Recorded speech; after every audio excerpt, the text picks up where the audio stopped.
Yeah. There's gold in them there hills, right? That's what we say. Maybe some fantasy gold, maybe George Kittle. I don't know. We'll talk about it. It is the Audible Live. Dr. Gene already knows what's coming. That's right.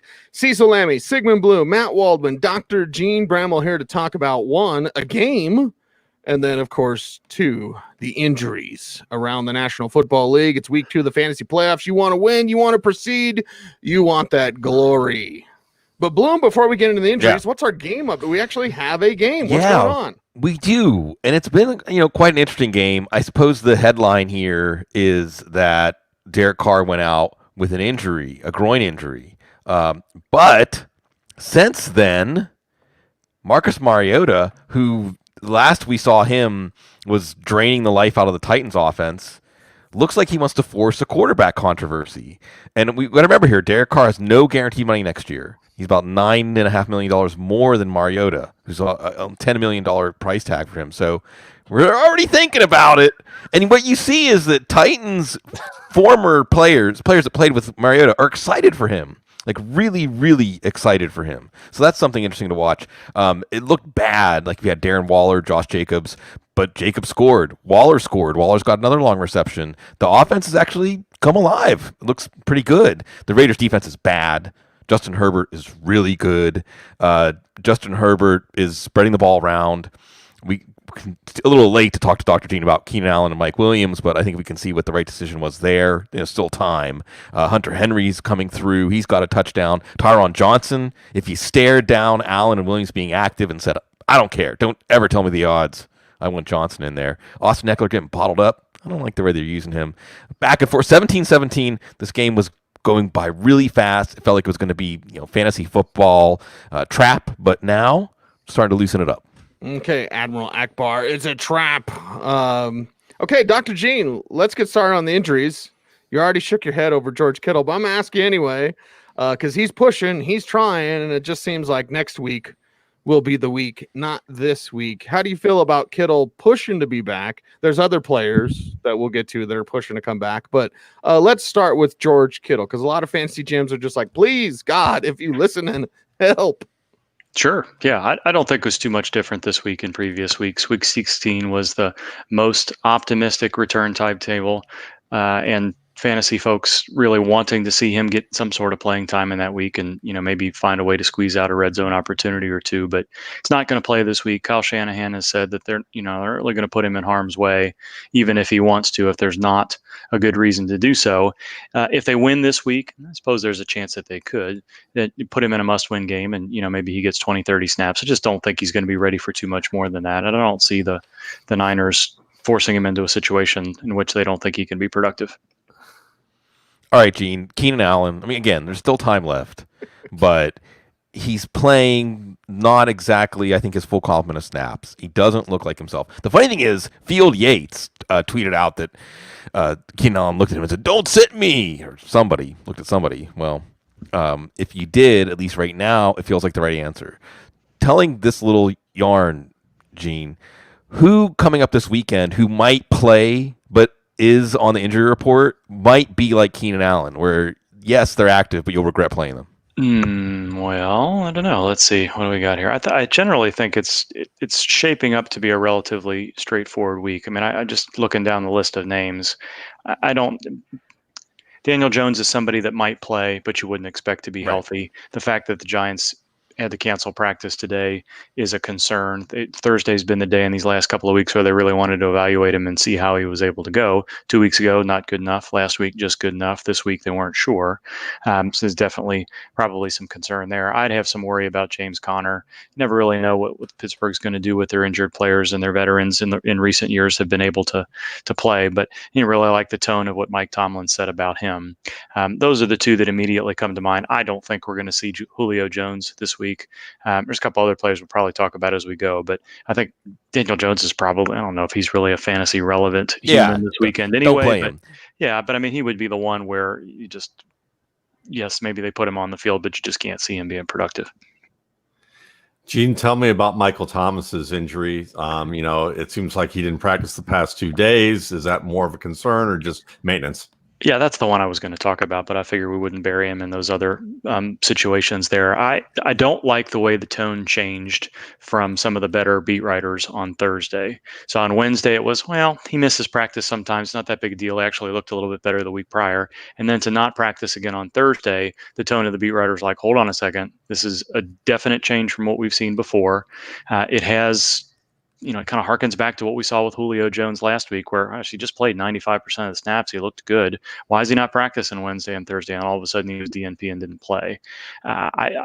I don't know that that's where we're going with Michael Thomas. It could just be a situation where they're trying to get him as much rest as possible, knowing that they're going to be in the playoffs, worried that they're not likely to have a bye anyway. So let's get him as healthy as we possibly can for week 18. Maybe that's what's going on there. Give him a week or two off, or just give him as much practice time off, knowing that we may or may not see Drew Brees, probably won't, and go from there. But I think the Thursday DNP is a concern for Thomas. Hopefully all that gets wiped away with Friday's practice participation report, but something definitely to watch right now. He is the highest profile player that Friday's practice report is going to be really telling for. Daryl Bevel says Matthew Stafford doesn't have to practice to play. I have it on good authority. Matthew Stafford will be available. There's no more of this like they might. No, he's going to be available. So business decision. Okay, if you know you're gone, why would you come back for these last couple of games if you're a Matthew Stafford? Yeah, that's interesting. I would not have expected that. The way I'm reading the situation is that rib cartilage injury is going to be very difficult to play through. We have seen Stafford play through painful and difficult injuries before. He's currently throwing with a torn thumb ligament, but last year at this time they just didn't clear him to play from what was probably not a structural issue in his back, but very painful. And if he can't rotate, and he wasn't able to last week, if you can't rotate through the ball, his accuracy is going to be an issue. It's going to be an injury that's very hard to treat pain management wise, and you don't know whether or not he'd be able to last the game. So that's interesting and telling to me. Hopefully we see him being a little bit able to do more on Friday, and don't hear that they're going to evaluate him through the weekend, but that's kind of what I expect to happen. Still kind of coming down on the doubtful side, but that's important news for everybody to hear here, that maybe there's a chance that Stafford's able to go. Gene, fractured throat.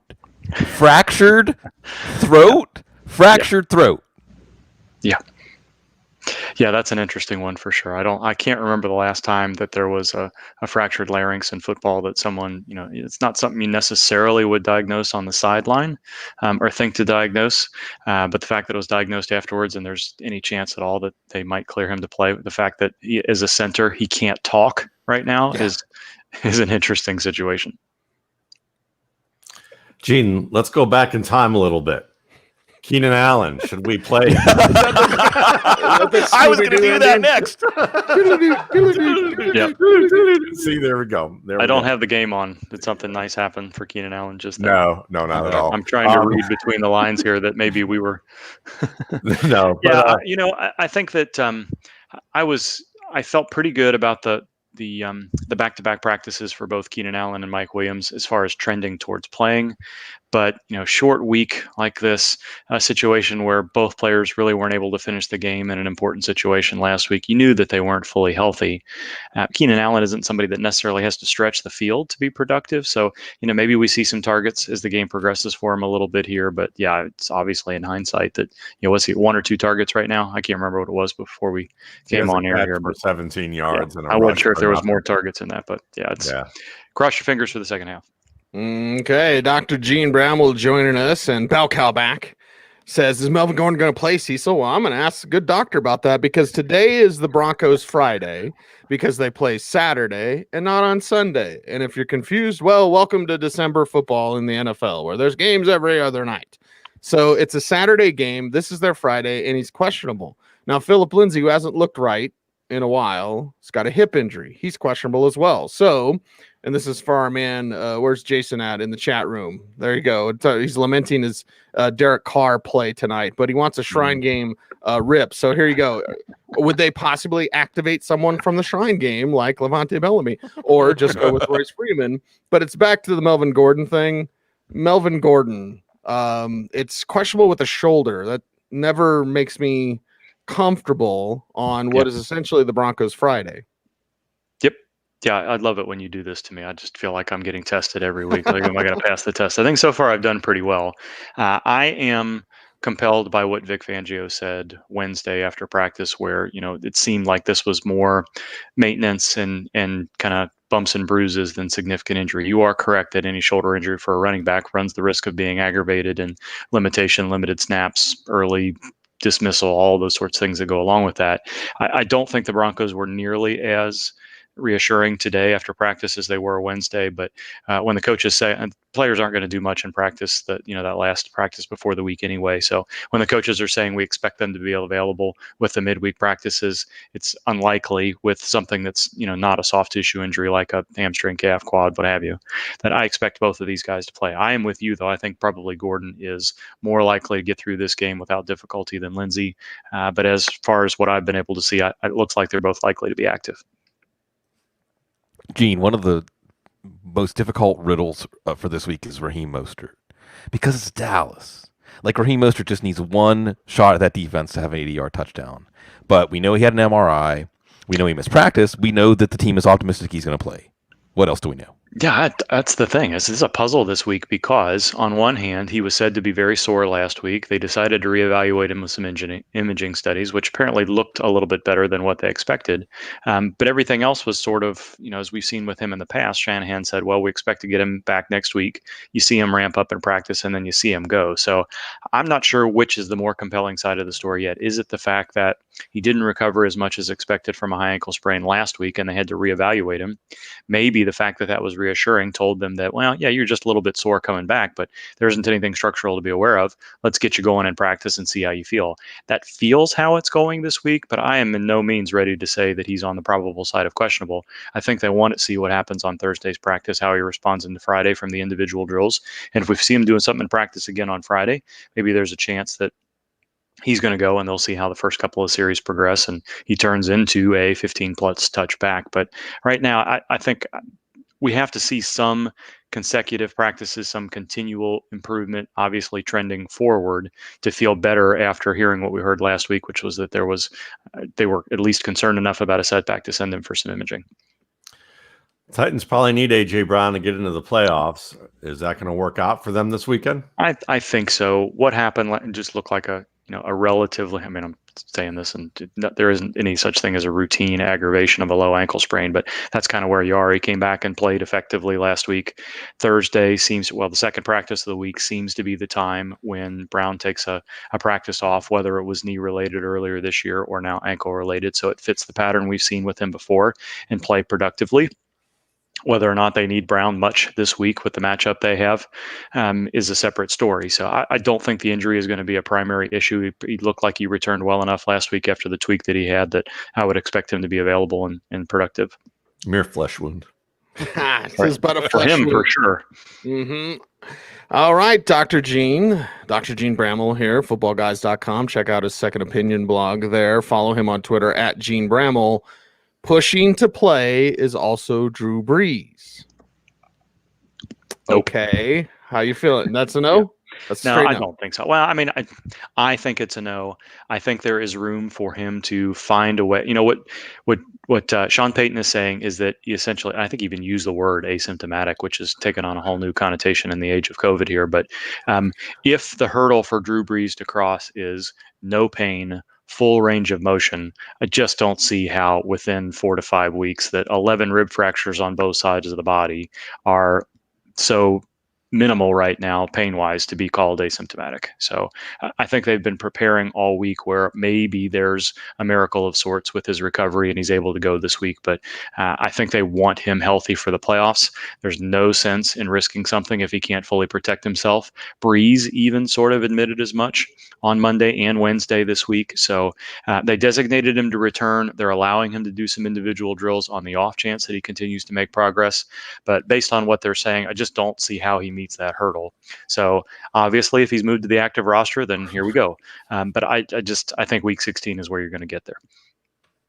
Gene, watching the Miami-Kansas City game last week, it was a good game.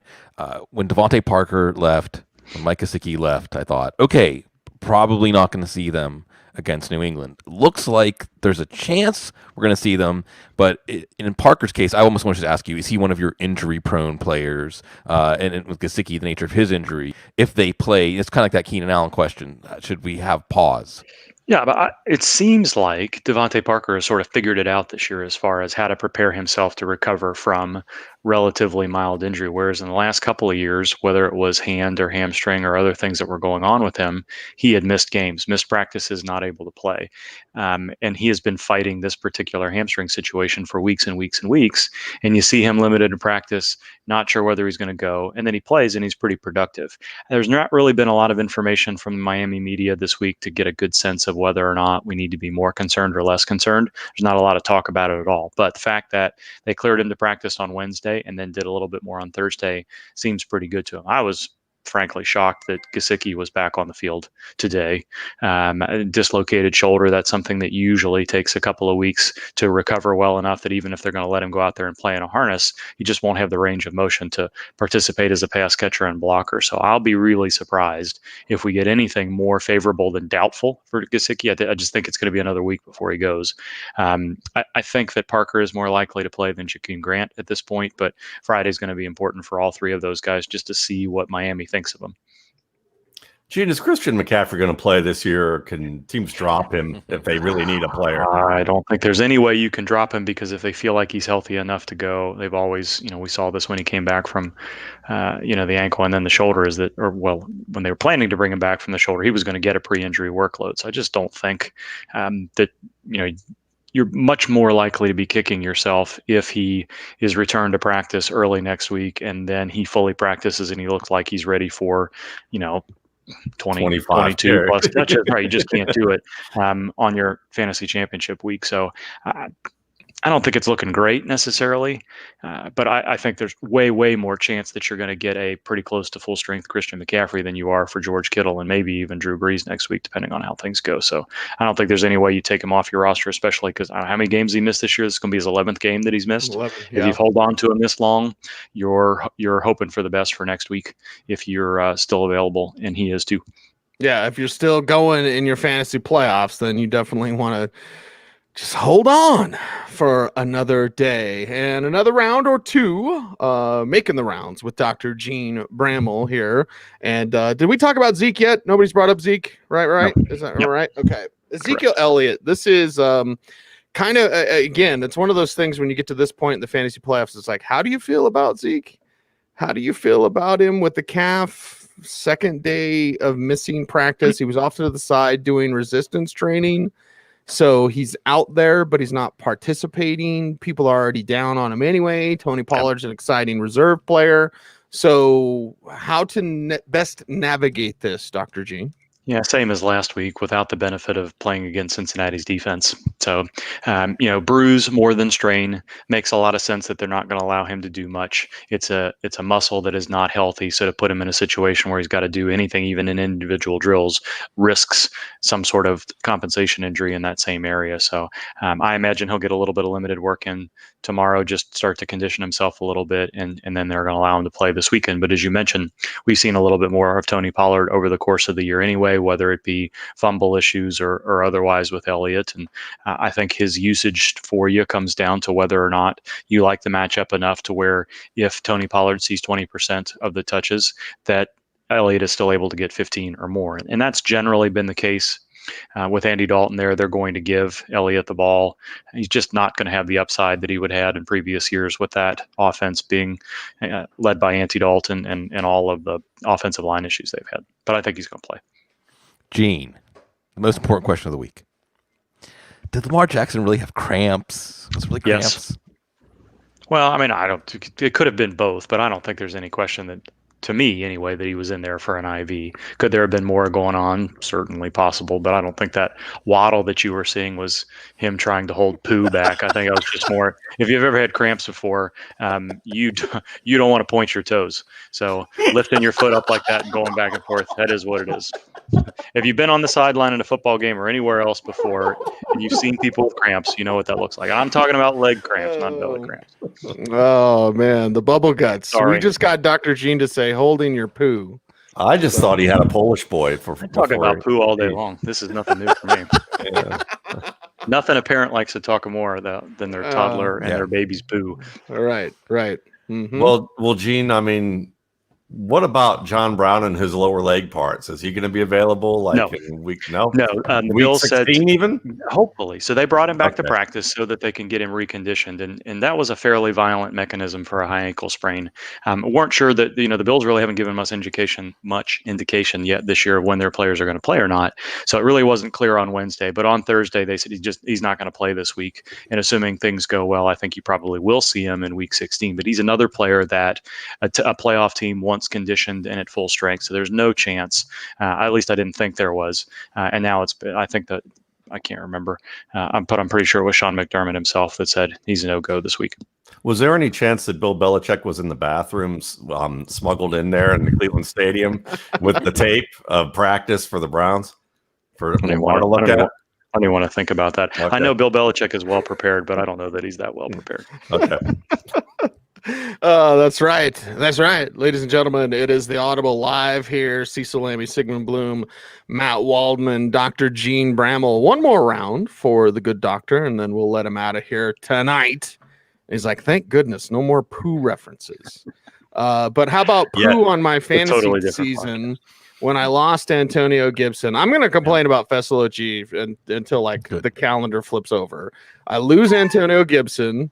Right, I go up and the Rams get 30 points on defense last week, and I end up losing with my great Antonio Gibson pick. Oh, Dr. Gene, but he's again kind of trying. I guess kind of along with the Alex Smith thing. Like, you got all these players, they're trying to get back out there, and well, I don't think Gibson should with that toe injury. What do you think? I kind of think that was the story of OG this year from start to finish. Some of us got just totally destroyed with injuries, and others didn't. And let's all complain. Well, I think I probably would have done a little bit better had I had Dak Prescott and Joe Burrow all season. And just leave it at that, because I think I was doing okay until that happened. But my glory is I took down an undefeated team when I didn't set my win. Yeah. Sorry, T-shirts. Print the T-shirt. No, that's my only championship. That's like Dodsian. I took down your undefeated team, and I didn't even set my lineup. That's right. Yeah. That's all I got. Complaining. I just couldn't resist. But yeah, my team was not good enough to advance without that anyway. So who are we talking about anyway? Antonio Gibson. Yeah, yes. I think there was a little bit in what Ron Rivera said last week, where he was making progress with the trainers through Thursday. You knew he wasn't going to play last week, but that leaves enough optimism that maybe you get him back. I don't think it's going to be this week, but maybe another player in week 16 that could come back and potentially be productive. But, these turf toe injuries, you've seen it with Philip Lindsay already this year, and we've talked about it with Chris Carson and Joe Mixon.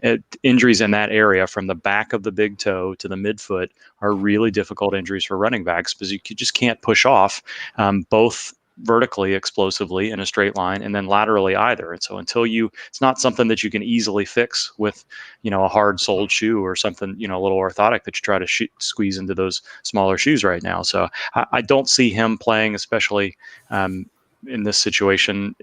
If they can hopefully win games without him and get a playoff spot out of that NFC East, then you want him as healthy as possible in the playoffs. So I don't think he's going this week, but you be hopeful that you get some Gibson in week 16.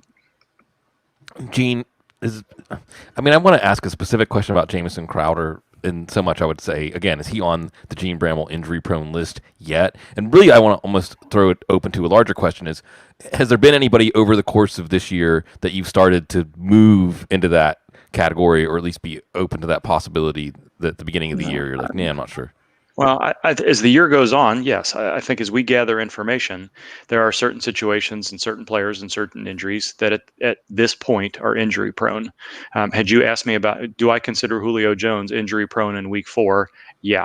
Do I consider some of the, at some point, the same soft tissue injury that we know has not been allowed to fully heal? Those players are currently injury prone. They're at high risk of aggravation. And that doesn't necessarily mean that the following year that they will be. But yes, Jamison Crowder at this point, I think, has strained every soft tissue in his lower body right now. Right now, he's said to be dealing with both calves that are giving him trouble. This week, unlike weeks in the past when they said they were hoping to get him on the practice field on Thursday and he didn't get out there, today he did. So I don't like to hear the fact that both sides of his body are limited. Just makes you wonder whether or not he's going to be able to recover, and obviously at high risk of aggravation this week. So there's a long list of players that I would consider injury prone for the next 2 or 3 weeks right now. But they would probably, I'm going to have a hard time putting them on that list come July of 2021. Well, Gene, two-part question. First part is, actually 3-part. 2-part is this one. Did you get the shot? And if so, did Quattro crave chili? And then I'd like to know if Daniel Jones, if he didn't grow out of your side, if he's going to be ready to play. I don't think Daniel Jones is going to be cleared to play, but it's fairly clear that the Giants would like him to. So they're going to give him every opportunity, see how he feels on Friday. Ankle is probably not a huge issue. He says the hamstring isn't an issue, but it certainly looked like it was in the second half. It didn't look like a player whose ankle was bothering him. It looked like a player who just could not move his leg because there was a hamstring injury as we go. So, yes, I think you can see for yourselves that I've not turned into a zombie or anything. And I was very fortunate to get vaccinated yesterday, thankfully, on the second day for the local area. So since we're continuing to see some COVID positive patients and more so over the last 6 weeks, it was very fortunate to do so. And I promise if I'll check in with you all if I feel like I'm getting zombified soon, but very good thing. Hopefully everybody else along the way that's interested in being vaccinated and hopefully all trust that that's a smart thing to be doing. Have your opportunity sooner than later as well.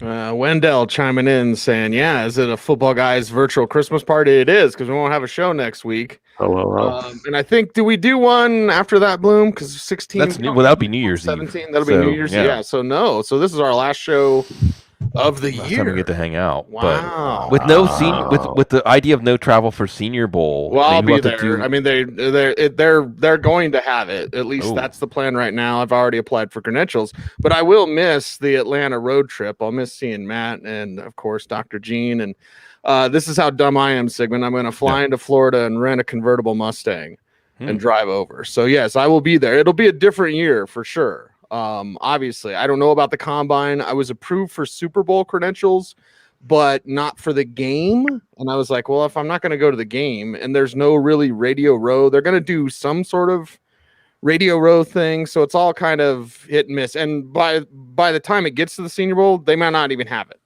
But as of right now, they are going to have it. They've canceled the NFLPA game and canceled the Shrine game. So as we wrap up tonight's program with Dr. Gene, before we get back to the game update, Dr. Gene, gonna miss your Musk, man. Not gonna see you. Not gonna see you this year. I don't think anybody will be too sad to see the Musk of 2020 pass along the way. So y'all enjoy the rest of your Hanukkah, happy holidays, Christmas, whatever y'all are celebrating. I know we're all in different locations, but it's nice to be with you all. So enjoy the rest of your year. Y'all stay healthy. What's your favorite part of the road trip, Gene? Oh man, is it Pancake House? Okra. Yeah, I mean, I'll tell you what, it's not sitting on the cold bleachers on Thursday afternoon. It's that, but it would be hard to decide whether it was double fried okra or Waffle House or whatever else we've been up to over the years. So I was sad to have missed it last year, and now 2 years in a row that it's not happening is going to be tough. So it's yet another thing that we can, well, I guess it won't be 2021 because that's going to be something that bleeds over from 2020, but I'm looking forward to doing it again. One of these years, it's got to be all four of us. I know we've been trying to make that happen because I feel like I took over for Bloom a couple years after, and we just haven't quite made it happen yet. But soon. Appreciate you, brother. We'll talk to you in the new year. Yep. Much love. See you. There we have peace. And that is Dr. Jene Bramel. Yeah, Matt just wants someone else to go, Bloom, so they can take care of me when I'm sick. Yeah, Matt was a caretaker for me last year. It was not a big deal. It takes a village. God, I was so embarrassed, man. Hey, look at my new house. I was like Lamar Jackson running around, except it wasn't like stupid. What is the damn curds? What did I have? The cheese curds, right? Is that what? Yeah, you tried the cheese curds. Yeah. That's, stay away from the guys. Stay away from the cheese curds, man. This guy don't like cheese curds. Bloom, I like good football. So what's happening on Thursday night? Before I do that, I want to tell everyone a story because we're feeling. It's funny. Before we started tonight, I actually had a moment of like, oh. this is probably the last time we're all going to hang out on a Thursday night, including everyone in the chat room. Just the whole thing. Right. I think everybody, whether it's chat room or us, or even if you're listening to this after the fact, which it's great that people want to listen to this live show after because it's kind of in the moment. We all spend time together. Like you can feel it. You can feel this space is different because we're in it together. And it just reminded me of a story, Cecil, when we were going to the Senior Bowl a while ago. And I remember when I met you at the Houston airport, I think you told me that was like the farthest east you've ever been, right? Mm-hmm. When I picked you up at the Houston airport, Yep. And then I don't know if it was the first year or second year we were in Mobile and we went to eat. I think it was the second year because I think we had Fletty with us. And you're like, I'm going to try alligator. Oh, the alligator po' boy, yeah. Yeah, and it was almost like you were channeling Will Ferrell afterwards. You were just like, don't get the alligator. Don't get it. I wouldn't get it. That sports bar is closed now. Oh, man. Yeah, it sucks, man. To see those businesses come and go, but yeah. Yeah. I remember that, and I'll tell a story, Matt. Yeah. This is a very special story. When I first met Sigmund, he gave me a hug. Yeah. And like I'm a personal space guy, and like we've been doing the show about a year, right, Bloom? Something like that. Virtually, we'd known each other. But I show up and Bloom's just like, woo, and now we spoon whenever we travel together. So, things change. And then that's not my pillow. Yeah. It's a great American road trip. What? Fat tire. I've had too many fat tires tonight. Flat tire on old Pete. And I've gotten a flat Why is the tire. car shaking? I've run out of gas.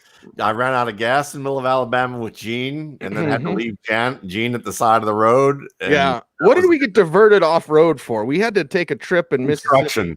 Yeah, construction. And it scared the pee out of all you non-Southern because we drove through places that you were like, it's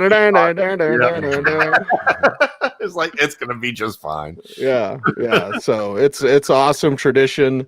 Certainly going to be different this year. And it's something I guess we could talk about. We can talk about whatever, dude. This last show, I'm drinking my Casa Noble. Like I talked to Ted Sundquist a couple of days ago and I asked him about it, but like this year is going to be really weird for evaluating talent because whatever they have with the Senior Bowl, and who knows what they'll have and what they won't have. Who knows what's going to be with the combine? I mean, I don't know what's going to happen. Pro days. I was at CU's pro day when it was canceled. So all the classes were canceled and all of a sudden all the students started going like this and looking at their phones because the email came out and said, University of Colorado is shutting down. We are shutting down the campus. You got to leave. No more classes. That happened the day of CU's pro day. And I was there and it was very odd because even during the pro day, like, we're like, are we supposed to stay? Like, what do we do? So who the hell knows if there's going to be pro days? Who the hell knows about the combine? They're planning on a Senior Bowl. Who knows if it's going to happen? And just the film of what we've had this year. You've got the Trey Lance problem, Matt, where it's like he's got a year in a game. You know what I mean? And like, okay, this guy hasn't played in a year. Barely played this season, one game. So you have all of these complications. And that's where it's like, it's going to be very, very interesting to evaluate talent. And I had asked Ted Sundquist about that. And he said, yeah, this is where you rely. As a scout, you rely on your old contacts, right? Your guys in the building, the guys that'll tell you the truth. You're going to have to really lean on that. And the more experienced staffs should have an advantage in that. Well, that's good for teams. It's going to be interesting for guys like us. Yeah, but it'll be a fun challenge. And I think that's the thing that's kind of cool about it is that everybody's kind of in the same boat. And are you already gearing up for it? Like, just full disclosure, are you already like gearing up and going through and marking stuff down, putting stuff together? Well, I mean, yeah. I mean, this is a year-round. He never stops. What do you mean? That's right. I never can't stop, won't stop. Nah. That's pretty much where it is. So, I mean, it's like right now, what I'm trying to do is get it set up so that I can. The Prius ran out of gas. Yes, it did. The gas gauge was broken. That was the problem, and so it ran out of gas. And then my dumbass left Gene on the side of the road to hitch a ride with someone that we didn't know in the middle of Alabama. And I was doing work with the New York Times at that point, so I tried. It was a blog with the New York Times. The Fifth Down blog. Nice to say, yeah, I work at the New York Times, and we're going to the Senior Bowl because I wanted to make sure if he wasn't crazy that a New York Times, he would if he had kidnapped a New York Times reporter, that maybe that was a bad idea. But all that worked out just fine. Other than trying to get gas in that damn tank, but that was a problem too. But yeah, I mean, you work on it year round, and one of the things that I'm trying to do is actually get reports written now so that I'm not a zombie in March. So I've kind of changed some processes. So usually I have like 100 players done by now, or 110 over the past 2 to 3 years. Now I'm at about 85, 86. And that's where I used to be when I used to write down every single thing I saw with a player, just as an exercise. For the first 10 years I was doing it. So it'll be done. It's just a little bit of a different thing. But what I'm hoping for is that I can actually get some sleep in March, because I'm getting older, and sleep is becoming more valuable to me than pretty much anything, including beer and dessert and a good steak and everything else. Sleep has become the vice at this point for me. So I've been watching quarterbacks. It's been a lot of fun, and this past week, and I'm with you, Cecil. It's going to be interesting with Trey Lance because I'm a big fan of Trey Lance. And I think it can be really special. Yeah. It can be really special. I'm a huge fan. I think I wish to God that the Cleveland Browns would take him, but I know that's not going to happen now because of where they're at. But I thought he'd be a perfect fit in that offense, and he would be the kind of player that kind of matches everything else there. Right now, I don't think the carpet matches the drapes with this team, but there we go. Bloom, how's your process changed through all this? No, it doesn't really. But I do have thoughts on this. But the first thing I want to say is sleep is a vice is an all-time Matt Waldman quote. If you want to get Matt Waldman, just think about the sentiment. Sleep is a vice, and that will get you that'll a tell lot you of about Matt Waldman. Yeah, that'll get you a lot of the way there. And I don't feel like sleep is a vice. For me, sleep is like a saving grace. It's an annoyance for me. I know you haven't been sleeping much either, Cecil. So here's what's kind of cool about this, and it's just another thing that's going to function to benefit the good organizations, right? I think the biggest thing that's going to happen from this is that bad organizations are just going to get rattled by it. They're going to let it skew their process. You're going to see some organizations that just whole cloth are probably more reluctant to pick players who didn't play this year. Just automatically downgrade them. And there are going to be good organizations that get values in the draft because other organizations are doing that. And in general, I can't remember which organization it was. I think it was the Ravens. I might be wrong though. Going into the draft. This year, 2020, we're still there. That just said we like it. We like that it's going back to the 70s, 80s. We like that it's going back to basics. That doesn't bother us at all. Dude, they love this, and I'm glad. I want you to expand on this, Sigmund, because I'll expand on it from my point of view. The NFL effing loves this because you know how the draft world had gotten so big. and this is a true story. And Matt, I'm not saying this just to blow bubbles at you, but Matt has to basically hide from people because he's a draft celebrity, right? So we'll be sitting there, and it happened a couple years ago. And I remember Matt and I having the conversation, you want to hide? Let's go hide. So now Matt has to hide, or else. And God bless everyone who goes, and all the first timers, right? And are you guys staying for the game? That's how you can always tell a first timer at the Senior Bowl. Are you staying for the game? No, God, we're leaving on Thursday. You kidding me? Yeah. Here's the thing, though, Bloom. You hit it on the head.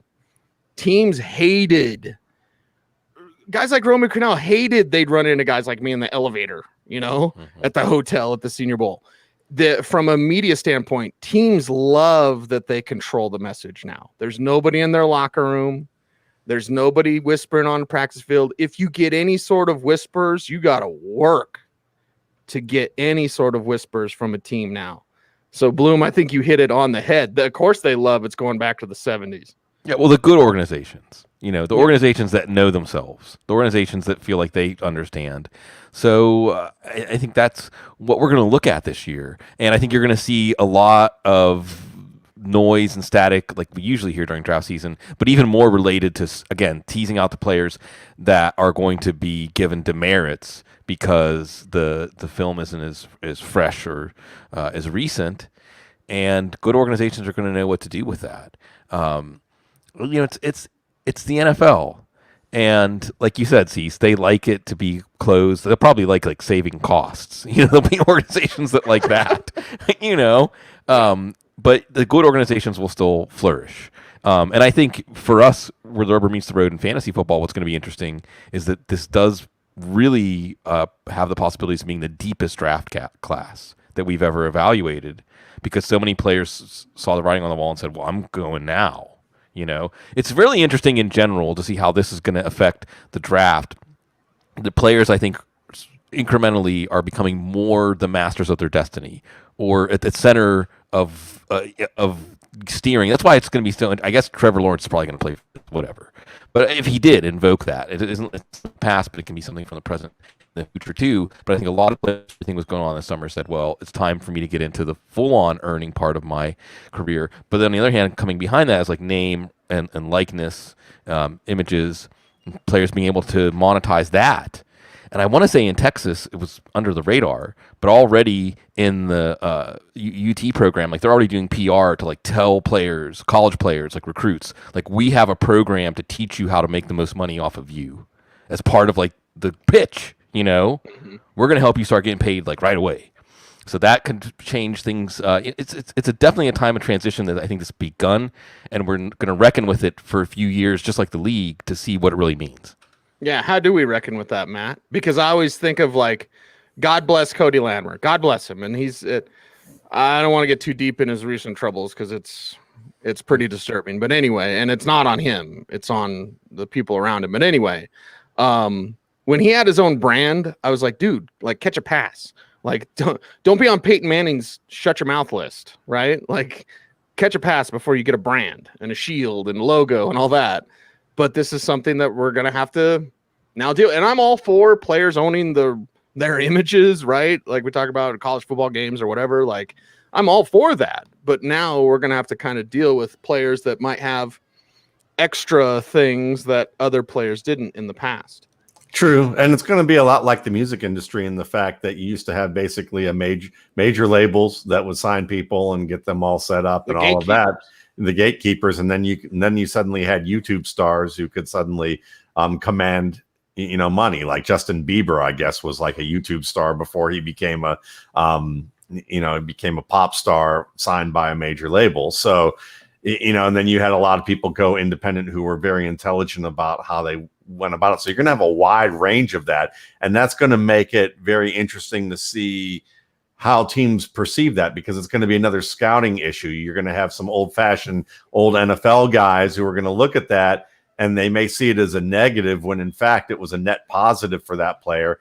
And we're going to have some of that leaked, where the Bill Polians of the world and the older guys who get a little crusty about stuff are going to go, yeah, this guy, he's too much about himself. And he heard it from some old colleague who editorialized about this and didn't understand what was really going on, when it turns on that this dude actually, maybe he consulted like the marketing department of a business school, and they did all this stuff, and it was like, you could even probably get like business schools involved in some of this, and like have people who do intern work to help them develop this kind of stuff, and it become kind of like a school type of thing, but still also be valuable, where the player learns a lot as a result of that. But it's also going to give a lot of guys, there's going to be a lot of college stars who just don't make it to the NFL, but are still going to be making money. Crusty guys, I'm sure they do make you nervous, but that's one of those things that it's just another variable that will tease out the difference between between evaluators who editorialize too much and don't really look at the nuance of it appropriately. And then there's going to be teams that are just smart about it and understand, whether that's advantageous or not with that player. But we're going to see a lot more hype where college and media draft are going to bite on it because they might not have that savvy. Because they might not have agents are going to be feeding them, and we all know the guys that run exactly with what agents say, and there's no nuance or investigating. No real world experience, maybe as a journalist, maybe no real world experience in business. And you get wowed because they're giving you access to some 5th round wide receiver, right? Yeah, exactly. And then they're going to be playing that up on a level, and in the media and major media will do it too because it'll be a phenomenon. Oh yeah, for sure. Yeah, you all are talking about this, and it makes me think about how, in some ways in our country on a large scale, we've seen this. Quite simply, effort to manipulate perception of reality, whatever reality is. It's narcissism. It's Facebook. Everything's great with me, and behind the scenes you're dying. And the NFL, the draft, has always been doing that. I mean, as long as we've been around the scene, there's always been this idea of if you can manipulate the perception, you don't need to have the reality. And I'm not going to name names because what's really interesting is going back. I hope everyone's enjoying this. By the way, Marcus, game update. Let me jump in with the game update because there is football going on. Marcus Mariota. Look, I'm going to go as far as to say it's his job to lose. At this point, they've been trying to get rid of Derek Carr for years. Exactly, and Waldman has been chronicling this, and John Gruden, how fickle he is. It's Mariota's job to lose at this point. Like we've seen a plate tectonic shift in the Raiders' fate as a franchise tonight. Mariota's playing the best football of his career, basically. And again, seeing the Titans, his teammates like AJ Brown, cheering for him really is revealing about the kind of person Mariota is, and that was kind of the book on him. I think it was Kyle Posey who said tonight we remember that all the Winston Mariota debates were pointless, totally pointless. Anyway, so we're watching this, from a fantasy standpoint, Waller, Jacobs coming through for you. Mariota, nobody has him. Cobra Kai in the chat room said, you had to be a wizard if you had Mariota in your DFS lineup tonight. And then on the Chargers side, let's not lose sight of, and I saw it was, Warren Sharp, who said, because Herbert broke Baker Mayfield's record or tied it tonight of touchdowns in a rookie season. And he said, greatest rookie season ever. And I have to say, that's Marino. That'll always be Marino. That'll always be the greatest NFL rookie season ever. But it puts in perspective what we're seeing. It's top 5. There's like Dak and Newton and RG3, I think. Andrew Luck was damn good. He was good.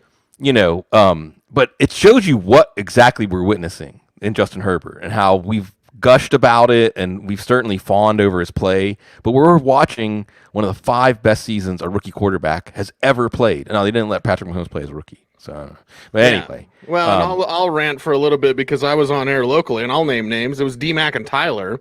When I reported from the Shrine game, there's another bong rip for you. Like I said, hey, I'm hearing that Herbert's in line for 1. Like it's a consideration. Still going to be Joe Burrow.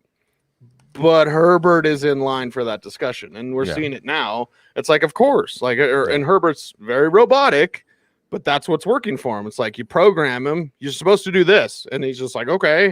And he doesn't really care about the rush or the pressure or anything. He just goes out and does it. Yeah, he brings to bear everything that he has to influence the outcome on the field already. He's got nerves. But I want to go back to this juicy. And Herbert's going to get a chance to do a go-ahead score drive, and we'll see if Mariota can answer. About 6 minutes left, 24-24. I've been drinking, but I'd like you to name names. Maybe off the air. Well, I don't want to name names. So no, here's what's interesting. So we're really going to do, someone said campfire bottle pass. I wish we had like a bottle we could really pass among each other, for sure.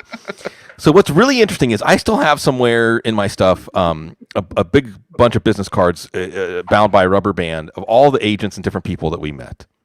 And we met them all. And it was a small world back then, 2007, 2008, 2009. It was a small enough world that if you went to the 3 days of practices at the Texas versus the Nation game or Shrine game or Senior Bowl, by the end of that week, you had met everybody if you wanted to. Yep. You would meet everybody there. And you would certainly formulate opinions about the different agents. And you would then, in turn, formulate opinions about the agencies because you would start to see the different alignments and start to get insight into how, this guy's card was from this agency, and a lot of it was positive, like Octagon and things like that. But you saw the pecking order, and there were definitely people that, if you fast forward, that I would be shocked now to know that they become super agents based on what I experienced of them back in 2007, 2008, and 2009. And there were other guys who've become super agents that we knew, and Cecil and Matt, I mean, these were guys we talked to. I mean, these were guys that would call us up sometimes.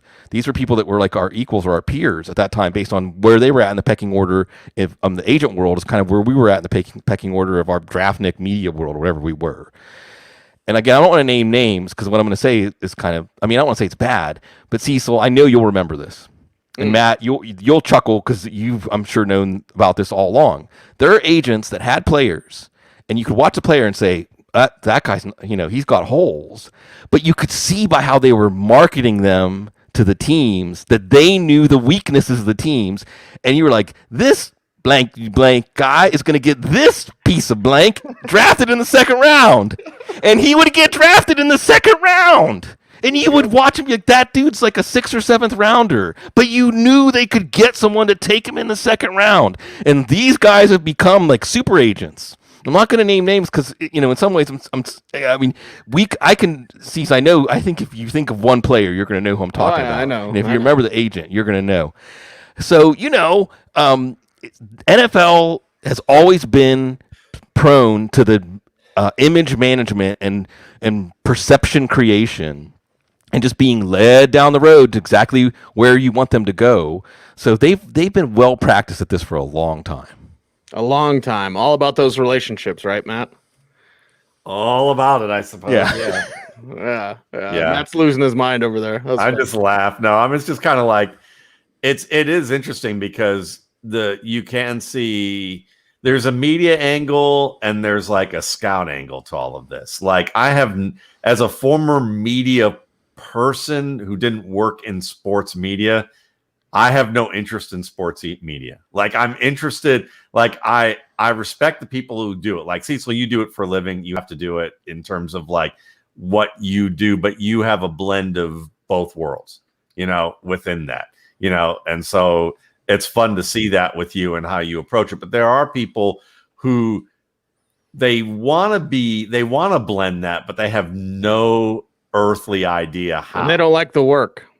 They don't like the work. What you do, Matt, all that stuff behind the wall and what you do year round, like that's work, man. That's that's a grind. Yeah, my wife, when we first met, who's ran her own business and unbelievably talented and is a an executive in in sourcing and negotiation, is one of those people who when I talked about how I show all my work with the RSP. As an entrepreneur, she was like, well, why would you do that? People would steal what you do. And I said, trust me, that's not going to happen. and if it happens, I'll congratulate them. So for like years, she never really looked at what I do because she's not a football fan. We don't watch football together. I mean, other than like the occasional game, she'll come in and she'll see some Jack Tatum like hit and like cheer it on and then like leave the room. So it'll be, years later, I showed her what I do, had an opportunity to show her kind of what the book looks like. And she was like, yeah, I get it now. I get it. Like if someone does that, they've got the sickness. And I'm like, exactly. Because it's really like a scholarly pursuit, and a craft, and a little bit of science all in one.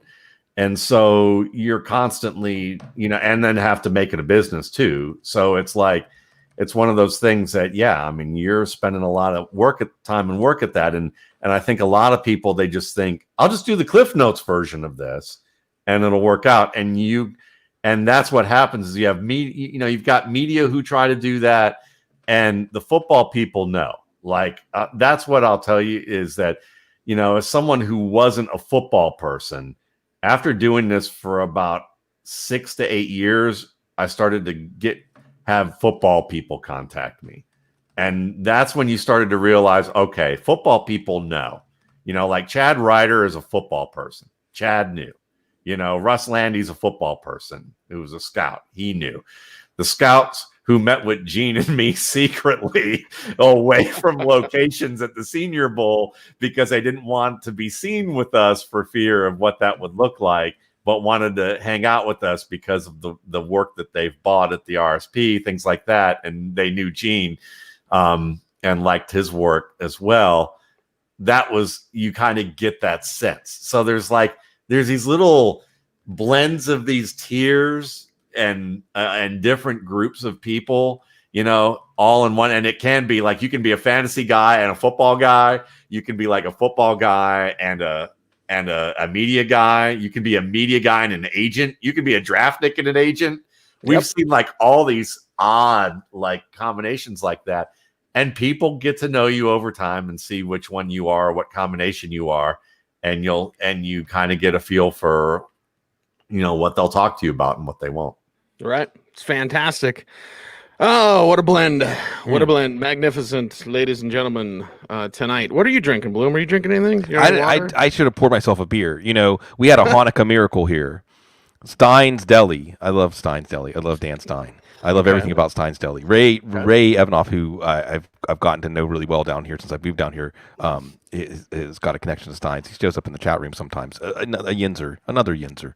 And there was all this sour beer that was, I guess I had to get it out. There's going to be like a lot of this is going to be the new angle as coronavirus and the pandemic starts to lift a little bit. Is there's a lot of distressed inventory just sitting in warehouses that has to be moved for everything to start back up again. And you can get deals upon deals upon deals. So we've got like 9 cases of baller sour beer, like Avery. Speaking of which, yeah. Marcus Mariota with minutes left just hit Darren Waller for a deep pass and then threw a ball behind a receiver, tipped and intercepted. And now the Chargers are like in field goal range with 1:54 left. Wow. It went off of the hands of Zay Jones. One hand behind of course Zay it Jones. Went off the hands of Zay Jones. But it was well behind Zay Jones. Like, I don't think anybody, maybe Keenan Allen, if he was healthy, would have caught a pass like that.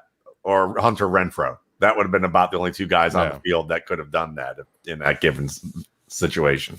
Still think it's Mario Chargers. And did you watch the Chargers last week? They gave the game back and forth like 3 times in the last 3 minutes. So we're far from being over. But look, I don't want to talk about my Hanukkah Miracle and sour beers. Although there's some really great sour beers. My friend Andy Parker and Avery and Wicked Weed. We got some Wicked Weed beers that are just wild. Avery Brewing up here? Avery Brewing, yeah. My friend Andy Parker was the 3rd employee, I want to say. I could be wrong about that. Andy Parker, okay. Yeah, anyway. Listen, I want to take a moment to do a Matt Waldman tribute. Sorry, Matt. I don't want to make you blush, but first of all, I want to say that we can introduce something in like the field of intellectual property, like the Matt Waldman principle. It's like work that can't be copied because no one could possibly do it except that person. Mm-hmm. No one could even try to copy Matt Waldman. It would instantly be a dead giveaway. There's only one Matt Waldman. And he's right to talk about it like an academic pursuit. I've always thought of it like those math problems that you can't solve, but people will spend their whole lifetime pushing the ball down the field a little bit to get a little bit closer to solving it, knowing when they start working on it that their whole life they may not ever find a solution to that problem. And I'll wind it up with this. Louis Riddick. It's awesome. How awesome is it that Louis Riddick is a hot GM candidate right now? Right. That is fantastic. And I think we're starting, Matt knows what I'm going to do here. We're starting to see the idea of getting general manager candidates from not just from the old pipeline, and maybe not GM. I don't know if Matt Waldman could really I don't know if a GM is a lot. Director of college scouting. Yes. Like, I want to speak it into existence in our lifetime. When Peyton buys the Broncos, there you go. Tell him to hire Matt. Exactly. If Matt Waldman wants it to happen, it should happen, and then the people that can make it happen know that it should happen. I'm speaking. I know you love Georgia, Matt, but Colorado's your home. Yeah, I think we get along well too, because I think we both could yell at each other pretty well. I think he could yell at me and say some crazy stuff, and I think I could give him a couple one stand up to shut his ass up. Yeah, I think he'd respect me for that. There you go. We've set it in motion now. We've spoken it out into the universe. If I can be retired first and not need the money, then I'd do it, because then I could tell him to shut his, to shut up like that. Then that'd be okay. I'd probably do it anyway out of principle. Right. Even if you needed the money. If I needed the money. And how ironic would that be if Matt Waldman's the guy to replace John Elway? There you go. So you sacked him in a way. There we go. There we go. There it is. Yeah, never happening, but I appreciate the thought. All right. As we wrap up tonight's program, wish everybody a Merry Christmas, a Happy Hanukkah, Happy Kwanzaa, Happy Holidays, Happy whatever you're doing this time of year. And also, because of everything that we're going through, we always remind people to like, hey, if you win your league, take some of that money and give it to somebody. Take some of that money, give 100% tip when you go get pancakes or whatever, like, you know, whatever's open around you. Think of your local businesses. Think of your local restaurant workers. Think of your hospital workers, your truck drivers, your postal workers, all these sorts of things. Yeah, your delivery guys. Like it's so stressful right now, and we have people that have been out there during this whole thing. We've been cooped up at home watching football. There's people out there working their ass off in this thing. So let's all remember that. Also, not to end the show on a down note, but I want to speak truth to everybody. Like, this is also, it's a great time of year, but also for some people, it's a really down time of year. So remember that in your interactions when you're at the grocery store. Again, I don't want to get too personal, but there's someone from my hometown, a mother of 3 that recently killed herself this week. That was great friends with both of my sisters, and it's really impacted the community. And it's something to, it's jarring for people. So please remember, how someone that you're close to or used to know or whatever that might be going through something like that. And don't be afraid to reach out to somebody. Don't be afraid to do whatever you can do to, what's your dad always say, Bloom? Just be a human being. Be a human being and spread that love and joy and cheer and everything that we get the messages all the time and some heavy messages, where someone's in chemo and they're listening to the Audible, or they're reading the rookie scouting portfolio and they're going through, they're recovering from some sort of surgery or their child's in a hospital or whatever. Like we get these messages. It's like, dude, you guys are the heroes. We're the jesters, okay? And the fact that you can draw something from that, thank you, because we draw it from you. Yeah, I mean, it's the audience that makes it fun. I remember visiting a guy who was from New York who was in Emory Hospital recovering from cancer and getting treatment. I went down to visit him. This was probably 5 or 6 years ago, maybe longer now. And we sat and had a burger together. I drove him to a place that I knew in town, and we hung out for the afternoon and talked about fantasy football, and it was just like a privilege to get a chance to do that with someone who was, going through that. But I mean, and the thing is, like what you said, Cecil, I mean, you don't have to understand what the people are going through. In fact, sometimes you can say, is there anything that I can do? I know I can't even begin to understand, but if you'd like to try to help me understand, so that if it would feel better to talk to somebody, I'll listen, help me understand it. Right. So remember that in your interactions. And Bloom, I think that should be name of one of our 1,907, 5,600, one of our podcasts. Just be a human being, Bloom. Yeah, being a human being. It's hard. It's, but Isn't that what we're here for? Yeah. Well, That's I mean, what we are here for.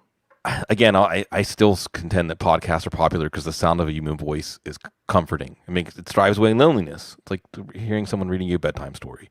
So, but we're very fortunate, and I think that 2021 more than ever will be a year that we consider this little box on YouTube and our ability to collaborate on shows is like a switch we can turn on more often.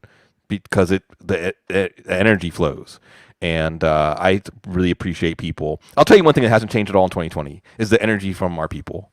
The energy from our people is just tremendous, better than ever. And man, I mean, it has. Again, like I don't want to get emotional. People don't understand when, like you say, Cecil, like, oh, you're there. I see people like, oh, like thank you, you're doing a show tonight. Like, no, thank you that you allow us to have a reason to do this. Right. And it has held my world together this year, being able to serve the Football Guys audience. So we're grateful. We're the ones in your debt. You're no debt to us. Without a doubt. Without a doubt. I mean, I think about, selling a book for the NFL draft just when this thing hit. And people, and having I'm trying to remember his name. I think he works for The Athletic, or one of the main feature writers called me up about the draft and go, how are you? Like, how's this all going? And like, are you, there are a lot of people that are in tough shape. And I'm like, nope, everything, I didn't know what was going to happen. Like, all I knew is that, people were hoarding everything at the grocery store, and I'm going to the grocery store. And then I'm like, I'm not looking at the news for the next month. I know I should, but I'm not, because I won't want to get this book done. And there may be no reason to when I do get it done, but I need to do it anyway, because it's most of my income. So it's like, what's going to happen there? And to be able to tell somebody and laugh about like that 2 months later, because of you guys and because of people who, who were like, this is something that I like to do, and I'm supporting what, I'm supporting people that I enjoy the work that they do. And we may not have a season, but I still want to read something and be prepared. We'll see, how it goes. I'm very thankful for that, as a result of that, because this could have been a much rougher year. I might have been trying to balance doing Uber driving with doing everything else, because, trying to get another job in this situation would have been tough, especially 5 years out of my out of some of the industries that I've had, So it's like, to be able to not have to do any of that. And that was conversation that, we talked about. And then, we tried to prepare, because of the possibility of a lockout and strike, we tried to prepare a little bit with that, but still it's like, it was one of those deals that when, I'd call up Gene every couple of weeks and go, so what do you think about this? Are you taking this seriously, or is this just, something we shouldn't? And when Gene was like, yeah, and what I see in Italy, I'm actually taking this seriously, and I bought some food. I went out and bought some stuff, and then I was like, I'll listen to Gene I'll call Gene every week or so and see what's going on, poke my head out of my cave and make sure that there wasn't anything that absolutely needed to be done. But it was a scary time, and all those unknowns, and we should give big ups to Joe Bryant going through all of this, in terms of his leadership with football guys. And congratulations to him and to our staff for being able to get through a successful year in a really, difficult time and a lot of unknowns. And that's a big thanks to our audience, obviously, as well. Right. And thank you guys very much for listening. Have a safe and happy holiday season, safe and happy new year. Let's do this thing. We'll see you in 2021 on the live shows. Of course, we'll have the regular podcast during the week through week 17 and all those sorts of things. And then it'll come down to snorkel, scuba, submarine. I'm just glad I can get that right after 5 or 6 shots of tequila tonight. But he's Sigmund Bloom. He's officially awesome. He's Matt Waldman. He is terrific. And Dr. Jene Bramel, of course, is better than all of us. We're not kidding there either. He's a great man. Great man. Cecil Lammey, the awe-inspiring Cecil Lammey. Everyone out there, do what Andrew says here. Stay tuned. And as always, stay frosty.